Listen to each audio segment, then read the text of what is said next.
በአብይና ረመዳን አጽዋማት ህብረት እንዲኖር ጥሪ ቀረበ። የፊሊፒንስ ካቶሊክ ቤተክርስቲያን መሪዎች የአብይና የረመዳን ጾም በተመሳሳይ ቀን የሚገባ መሆኑን ተከትሎ የአገሪቱ ሙስሊሞችና ካቶሊካውያን በጸሎት ህብረት አንድ እንዲሆኑ ጥሪ ያቀረቡ።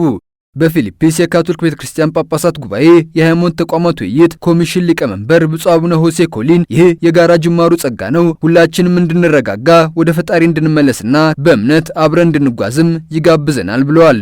ብፁዕነታቸው የክርስቲያን ኩዳዴና የረመዳን አጽዋማት የጸሎት ንስሐ፣ ጾምና ለጋስነት ጊዜ በመሆኑ በዚህ ወቅት ልባችንን በማደስ እንደ ወንድምና እህትማማቾች እንድንኖር የቀረበልን ጥሪ የምናድስበት ነው ሲሉ ተናግረዋል። ብፁዕነታቸው በፊሊፒንስ በጾም ወራት የተለመደውን የልገሳ ተግባር በማስታወስ ግላዊ መንፈሳዊ ጉዞ ብቻ ሳይሆን የተጋለጡትን የምንደግፍበት የጋራ ጥረት መሆኑን አመላክተዋል።